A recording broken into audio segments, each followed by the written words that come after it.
My name is Jaida Schupp. I was born and raised here in Iowa. I'm married to my husband, Casey, and we've been married 20 years now. Together we have 2 children, our daughter, Jordan, who sits in the audience with us today and is almost 18, and my son, Gavin, who is 15. And we also have 2 fur babies, Molly Ann, who is a pug, and Lexi Grace, who is an English bulldog. And I'm going to tell you a little story of how little Jaida was wise beyond her years, making decisions that would protect her and form the foundation of the woman who is standing here in front of you today and has found peace within. I would like to put a little disclaimer. My story does include abuse, sexual abuse, substance abuse, and self-harm.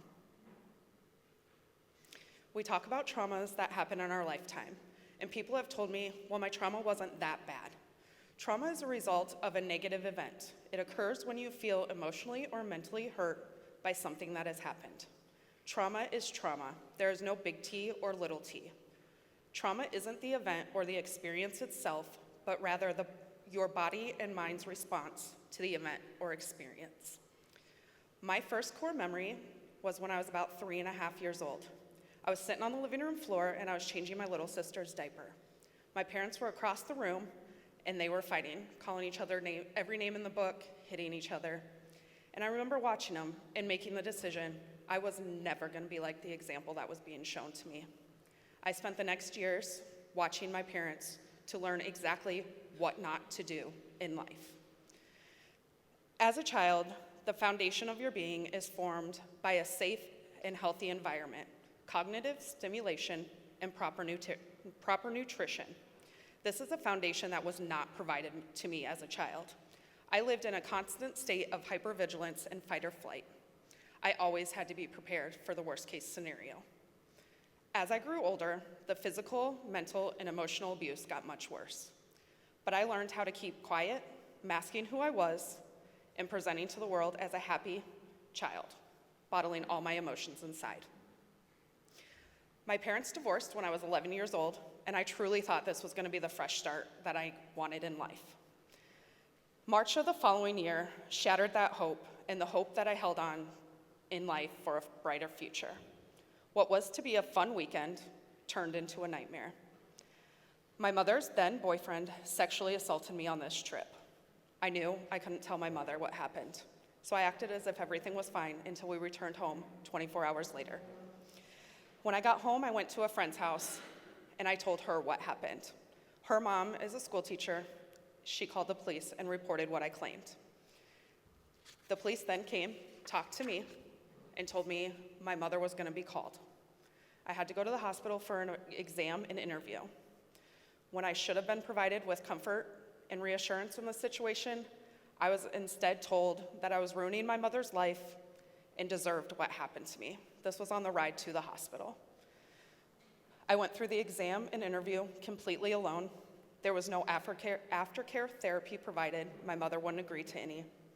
My mother also spent the next 5 years in a relationship with this man and made me maintain a relationship with him. I again bottled all these overwhelming feelings away and pretended to be a happy little girl.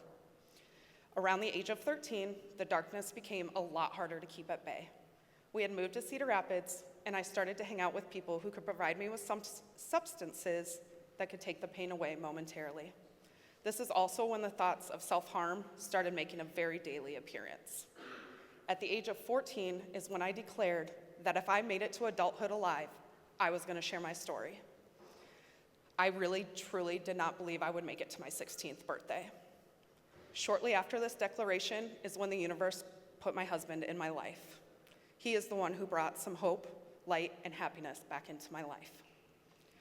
At 15, almost 16 years old, my mother kicked me out of her house. She told me that if I wanted to live like an adult and be in a relationship, then I could live somewhere else. I moved into Casey's parents' house for a little while before Casey and I got an apartment together. January before my 18th birthday, my mother informs me, I took you off my health insurance. You're no longer living with me. At this point in life, I had been diagnosed with 2 chronic diseases, and I could not go without health insurance. 8 days later, my parents signed off at 17 for me to marry Casey. Now I'm an adult. I was determined to make my parents proud of me. If I got a degree, they'd be proud of me. If I buy this house, they'll be proud of me. If I get a good paying job, they'll be proud of me.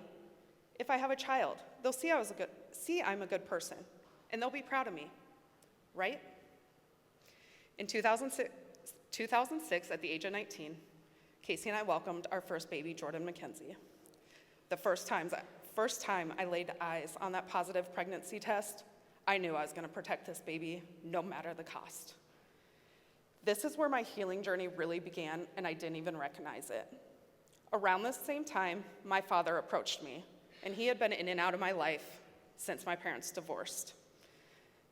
He wanted to work on our relationship. He told me he knew he messed up when I was a child. He knew he chose substances over his children and their well-being. I told him I was willing to try to build a relationship. But if I ever suspected he was on drugs or he started floating in and out of our lives, that was the end of the relationship. He said he understood and promised this time it was going to be different. As much as I wanted this relationship with a parent, I also had to keep it real and keep my expectations very low. At the age of 22, Casey and I welcomed our second baby, Gavin Alexander. And with my second baby, my need to protect my children became a lot stronger. The next handful of years were lived as fulfilling as possible. However, I never faced any of the monsters that lived within me. I truly thought, since I packed them neatly on a nice little shelf in the back of my mind, they would no longer affect my everyday life. This ultimately made me a shell of a person. I went through all the right motions and said the right things, but I wasn't really there. At the age of 27, my world was once again ripped out from underneath me. Over the last 10 years, my father and I had mended our relationship. We took it one step at a time, and over time, he really became my best friend. We talked on the phone multiple times a day. He was my biggest cheerleader. December 17th, 2013, I received a call from his girlfriend, and she told me, "Your dad's having chest pains. He's headed to the hospital." So I immediately went rushing to the hospital. That night in the hospital, my dad was diagnosed with a severe case of pneumonia. The doctor said, "I'm just going to admit him for a couple of days, some IV antibiotics, and he'll be good to go." We don't know what really happened, but the next morning he stopped breathing and was intubated. For the next 13 days, he was put in a medically induced coma. During this time, I lived at the hospital. I had 2 little kids at home, and I went home every few days to check in, but right back to the hospital I went. December 13th, 2013, my dad passed away. We never got answers as to why this happened. I had no idea how to handle the death of a parent or anything that happened in my life up to this point. I truly hit rock bottom. It was about a year after my dad passed that I attempted to end my life for the last time. On top of the depression, I'd also been diagnosed with a total of 3 chronic diseases, and all the illnesses were in constant flare-ups. I was hospitalized more than I was at home, and when this attempt didn't work, I knew my life had to change. My mother was living in the same house at the time, and I was doing everything I could to make her proud of me, but it never worked. I would cry to Casey all the time, asking him what I could do to mend this relationship with my mother. He finally told me he didn't think there was much else that could be done, and it was time for me to ask her to move out to her own place. My mother moved out 3 months later, and at this point, we had a very on-again and off-again relationship and didn't really talk. December of that year, there were spots found on my lungs, and the next day they were going to be biopsied to determine if they were lung cancer. I felt I should let her know. As a mother myself, I couldn't imagine my child going through something like this and not being there for them. So I tried to call her. She didn't answer. So I sent her a text message, "Please call me." She sent me one back, "What do you need?" So I told her what was going on.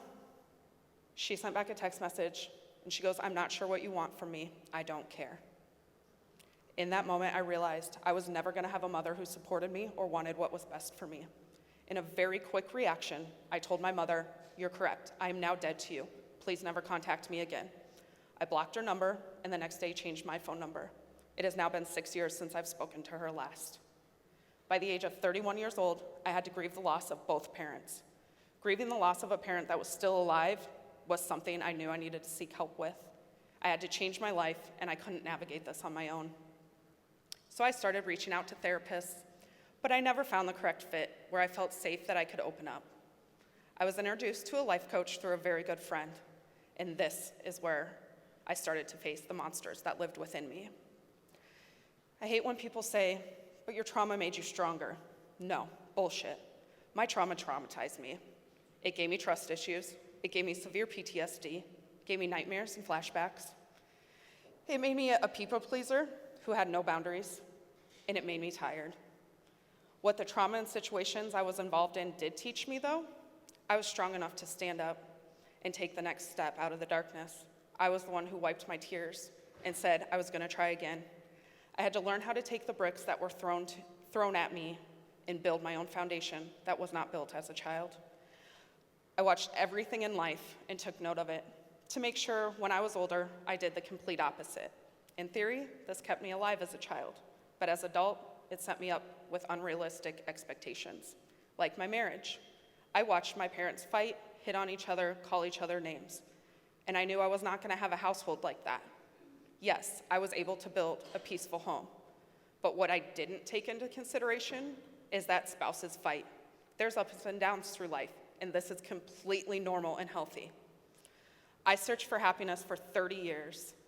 Healing through my traumas has taught me that happiness is found within. There's no person, place, or thing that can make you happy until you find the happiness within yourself. In healing my journey, these are kind of the steps that I have found that worked. Living in the moment, not in the past or the future. Committing to living in reality and not the shitty-ass things your brain says. Living one decision, one day, one step at a time. Making decisions that support your sense of self. Fully feeling your emotions and understanding where these feelings are stemming from. Staying connected to a support system. This could be someone close to you or a professional. And finding healthy activities that help with self-expression. Holding on to your traumas, just tucking them away on that nice little shelf in the back of your mind, holds the poison within your body, turning this poison into diseases. I was diagnosed with my first chronic illness when I was 14 years old. I was told at that time, because my endometriosis was so severe, I would never be able to have children. At 16 years old is when I had my first pancreatic attack. I was later diagnosed with chronic pancreatitis. And at 23 years old, I was diagnosed with fibromyalgia. While working with my life coach in my 30s is when I learned that unresolved trauma will eventually make its way out of your body in some form. I also learned that I was healing my inner child as I raised my children. I had become the person that I wished was there for me as a child to save me. Watching my children become the ages at which certain events happened in my life and knowing I would protect them no matter the cost. My biggest healing point was when my daughter turned 11, and I got to watch her be the little girl I could have been if things didn't happen in my life. Learning to listen to yourself and what is right for you is what I believe saved me in my latest health issue. December of 2022, I was diagnosed with stage 2 lung cancer. I went in for an appointment, and I was told my best option would be to have half of my left lung removed and the bottom lobe of my right lung, and then start chemotherapy. I had to fight very hard for this not to happen. I chose to not do the surgery and only do chemotherapy. I was not willing to have them hack away at my body. Fighting with the doctor, I did end up getting my way. I did 16 weeks of oral chemo. My scan after I finished treatment showed 3 very small spots on my lungs, and I chose not to do any more chemo at the time. I wanted to see if it would go away on its own. I fought very hard for what I felt was right in my mental state and for my body. At the beginning of 2024, I was officially put in remission status.